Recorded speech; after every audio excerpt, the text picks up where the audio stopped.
사사기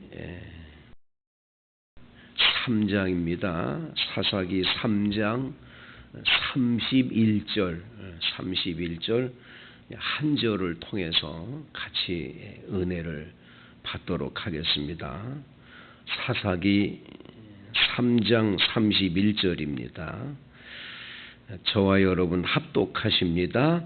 예훗 후에는 아낙의 아들 삼갈이 있어 소모는 막대기로 블레셋 사람 600명을 죽였고 그도 이스라엘을 구원하였더라. 아멘. 이 사사기에 사사들이 나오는데요, 왕도 아니고 그렇다고 제사장도 아니면서 나라가 다른 외국인에게 고초당하고 어려울 때 하나님 곁을 떠난 것에 대하여 회개하고 주님께로 돌아오면 하나님은 사사라는 사람들을 세웁니다. 이 사사기 3장에 첫 번째 사사인 온니엘, 두 번째 사사인 예후, 그 다음에 오늘 본문에 나와 있는 세 번째 사사 삼갈이 나오는 것을 보게 됩니다. 삼갈이란 이름의 뜻은 술을 부어 드린다, 이런 뜻이 있습니다. 술을 부어 드린다. 술을 부어서 드린다라는 게 참 어떻게 이름이 그런 이름이 있을까 이런 생각이 나죠. 근데 이 사람은 아낙의 아들이라고 나와요. 아낙이다. 이 아낙이라고 하는 이름의 뜻을 가진 분이 누구냐? 이 사람이 유대인이냐? 히브리인이 아니고 유대인이 아니고 가나안의 어떤 칠족속 중에 한 사람 아니냐? 사람들은 그렇게 해석들을 하게 돼요. 그래서 순수한 혈통의 이스라엘 사람은 아니지 않겠냐? 뭐 이런 얘기가 하는데 확실하지가 않습니다. 중요한 거는 오늘 술을 부어 드린다라 이름하는 삼갈이라는 이 사람을 하나님은 사사로 세우셨다는 거예요. 이 사람이 한 일은 뭐냐? 소모는 막대기로, 소를 모는 막대기로 블레셋 사람 600명을 죽였다. 600명을 죽였다. 그리고 이스라엘을 구원했다. 이렇게 나옵니다. 600명의 이 블레셋 사람들을 쳐서 물리쳤다. 여러분, 블레셋이라고 하는 이 민족이 계속 이제 사사기와 사무엘상에 계속 나옵니다. 이스라엘을 굉장히 괴롭힌 민족인데 이 블레셋이라고 하는 이 민족은 지중해 연안의 해적들입니다. 이 사람들 가운데는 유명한 여러분 그 골리앗이라고 하는 바로 그 키가 굉장히 큰 그 거인족이잖아요. 그러니까 이 해변에서 이 거인족들인 이 사람들이 자꾸 몰려와서 이스라엘을 괴롭히고 힘들게 하는 거지요. 근데 이 사람들을 이제 삼갈이 나가서 소모는 막대기로 그들을 600명을 쳐서 이렇게 죽이고 이스라엘을 구원한 사사가 되었음을 말씀을 해 주고 있는 거죠. 이 본문 요 1절이지만 한 절 속에 우리가 큰 깨달음을 받게 되는 게 몇 가지가 있습니다. 첫째는 이 삼갈이라는 사람이 직업이 뭐였을까 한번 생각해 보세요. 소모는 막대기를 가졌다고 그랬으니까 소를 몰고 다닌다. 그리고 그의 이름이 술을 부어서 드린다. 농촌에서 이 사람은 농사를 짓는데 아마 포도 농사를 짓고 또 소를 몰고 다니면서 이렇게 농촌에서 일했던 사람이구나라는 걸 어렴풋이나마 알게 되겠지요. 그러니까 이 사람은 농부였습니다. 농부가 나라를 구원하는 일에 쓰임을 받았다. 그러니까 뭐 직업이 어떻냐, 뭐 그렇다고 뭐 굉장히 뭐 유명한 병사들을 끄는 장군만이 사사가 되는 건 아닌 거예요. 그냥 시골에서 농사를 지으면서 소를 몰고 다니고, 아니 포도 농사를 지어도 하나님이 얼마든지 그를 들어서 이스라엘 나라를 구원하는 일에 쓰임을 받게 하실 수 있다는 걸 말해주죠. 오늘 여러분과 제가 신앙생활하다 보면 내 신세 한탄을 많이 하게 돼요. 아유, 나는 어쩌다 이렇게 나이가 갑자기 이렇게 많이 들었고 이랬을까? 나는 왜 이렇게 배운 것이 없고 부모를 잘못 만나가지고 공부도 제대로 못하고 나는 왜 이렇게 살까? 이런 신세 한탄들을 우리 굉장히 많이 하게 되지요. 그런데 여러분, 하나님 편에서 볼 때는 우리의 어떤 겉모양이나 스펙이나 우리들이 어떻게 태어나고 살았는가 중요한 게 아니에요. 하나님은 도리어 못나고 부족하고 또 세상적으로 볼 때 화려하지 않은 스펙을 가지고 살아가는 사람들을 통해서 하나님은 엄청나고도 놀라운 큰 일을 행하시는 분이라는 걸 기억해야 해요. 그래서 여러분과 저도 주님께서 우리에게 생명을 연장시키고 건강을 주시고 이렇게 살아가게 하시는 데는 반드시 뜻이 계세요. 언젠가는 하나님이 우리를 통해서 놀라운 일을 이루실 줄로 믿습니다. 저희 신학대학의 은사 가운데 박창환이라고 하는 저희 학교 다닐 때 학장님이셨던 분이 계세요. 저희 학교 다닐 때만 해도 이게 종합대학이 아니어서 장로회 신학대학교가 단과대학이어서 그냥 학장님만 있었어요. 총장으로 나중에 이제 늦게 이렇게 초대 총장이 되셨는데, 그 박창환 그 학장님은 본래 인도네시아의 선교사님으로 가셨었어요. 근데 인도네시아 선교사로 파송했는데 그곳에서 10년을 선교했는데 한 명 딱 세례 줬어요. 한 명. 세례 딱 한 명 줬어요. 그 세례 준 분이 누구냐? 박창환 학장 집에서 식모로 있는 인도네시아 그 여자분 한 분 줬어요. 그러니까 그 10년을 그렇게 그냥 거기서 선교를 하는데 한 명 딱 줬으니 그 얼마나 기가 막혔겠어요.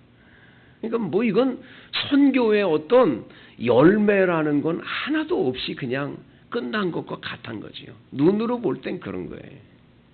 근데 여러분, 이 여자분이요, 세례를 받은 이 여자분이 나중에 세월이 흘러서 얼마나 많은 영혼을 전도하고 구원을 시켰는지요. 그 다음에 한국 선교사님들이 그분 때문에 끊임없이 그곳에 가서 계속 선교하는 일에 많은 교인들을 그분이 계속 선교해가지고, 그분은 한 명 딱 선교하고 끝난 것 같아도 그 한 명이 엄청난 일을 해내는 역사가 나타났어. 나중에 그 인도네시아에 신학교가 세워지고 얼마나 많은 선교사님들이 그곳에 들어가서 역사했는지 모르는 거예요.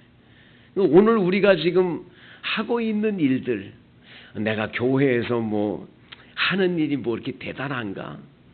근데 여러분이 하는 일 가운데 별것 아닌 것 같아도, 시시한 것 같아도 그 일을 통해서 하나님은 엄청난 일들을 나타내고 계신다는 걸 믿어야 돼요. 그래서 오늘 성경의 두 번째가 뭘 가르치냐? 소모는 막대기를 생각해 보세요. 소모는 막대기로 어떻게 큰 일을 하겠어요? 아주 시시한 거지요. 세상적으로 보면 아무것도 아닌 거예요. 그런데 주님께 그것을 드릴 때는 이스라엘을 구원하는 막대기가 되는 거예요. 600명의 블레셋을 물리치는 엄청난 막대기가 되는 거예요. 여러분, 하나님의 손에 쥐어지면 이런 일은 얼마든지 가능한 줄로 믿습니다. 그래서 여러분들과 저는 신앙생활하면서 내가 하는 일이 모르게 크냐? 아닙니다. 엄청난 큰 일을 하는 거예요. 제가 한 번은 파주에서 목회하면서 막 예배당 지으면 너무 힘들고 어려운 일을 경험을 하고, 예배당 겨우 건축해서 봉헌 예배를 드리고 그랬더니 또 뭐 시골 목회를 또 잘했다고 전국 목회자 세미나에 강사로 오라고 그래가지고 대전에서 그게 열렸는데 세미나 강사로 가신 적이 있어요. 농촌 목회를 어떻게 성공할 수 있냐. 뭐 가가지고 뭐 그거 뭐 하는 얘기가 뭐 있겠어요. 대전에 내려가면서 내가 뭘 얘기를 해야 되냐. 그러면서 제 마음속에 하나님, 제가 딱 30대, 요 30대, 30살에 가서 그때 당시 40살이었어요. 세미나 인도로 갈 때 딱 10년. 인생에서 가장 화려한 이 30대를 이 시골에 가서 그냥 고생하면서 이렇게 목회를 하고 이랬는데 제가 뭘 결과를 낳은 게 뭐가 그렇게 많습니까? 근데 나보고 이렇게 목회자 세미나를 인도하라 그럽니다. 그래서 정말 어떻게 보면 강사로 뭐 당당하게 가서 뭘 얘기하려고 간 게 아니라 어떻게 보면 제가 정말 의기소침이 돼가지고 사람들 앞에 당당하게 뭔가를 이렇게 목사님들 앞에 이야기하러 간 게 아니었었어요. 근데 세미나 첫날 제가 첫 강의를 하고 났는데 어떤 참 잘생긴 젊은 목사님이 저에게 찾아왔어요. 목사님 저 모르세요? 그래요. 아니, 누구시냐고. 잘 모르겠다고. 저 조현철이에요. 그래요. 아니, 조현철이라 죄송합니다만 잘 모르겠다고. 목사님 제가 인천의 동춘교회 출신인데 모르세요? 그래요. 동춘교회? 내 고향교회인데. 알고 봤더니 제가 주일학교 교사 때 가르친 아이예요. 그러는데 이 아이가 그날 무슨 얘기를 하냐면 목사님, 저는 목사님이 롤 모델이었어요. 저는 목사님을 바라보면서 목사님 되기를 그렇게 기도했어요. 그리고 목사님이 저를 전도해서 제가 목사님 됐어요. 그러면서 얘기를 하는 게 여름에 여름 성경학교 한다고 그 시골 마을에 다니면서 막 제가 북을 치고 막 그러면서 아이들을 모아가지고 예배당으로 오는. 그래서 막 북을 치고 있는데 얘가 와서 그랬대요. 아저씨 나도 가도 돼요? 그랬대요. 그럼 가도 되지. 얼른 와. 그래가지고 손을 붙잡고 북을 치면서 같이 예배당에 온 게 첫걸음이었어요. 그때 와서 예배를 드리고 그때부터 신앙생활에서 온 집안을 예수 믿게 하고 자기 자신과 온 가족이 예수 믿은 다음에 나는 저 최재곤 선생님이 신학대학 다니고 저렇게 목사님 된 것처럼 나도 될 거야. 롤 모델이 됐대. 그 얘기를 그 시간에 하는데 저는 화장실에 막 달려가가지고 그렇게 울었습니다. 나는 너무 절망스러워서 나는 이렇게 아무것도 아닌 인생인데 어떻게 하나님은 이런 일을 이미 계획하고 계셨구나. 성도 여러분, 여러분이 하는 일들 눈에 보이지 않고 아무것도 아닌 것 같지요. 여러분이 한 달 동안 고생해서 번 돈 가지고 나 선교비 된다. 선교비를 냈는 그 선교비가 그냥 땅에 떨어지는 게 아니에요.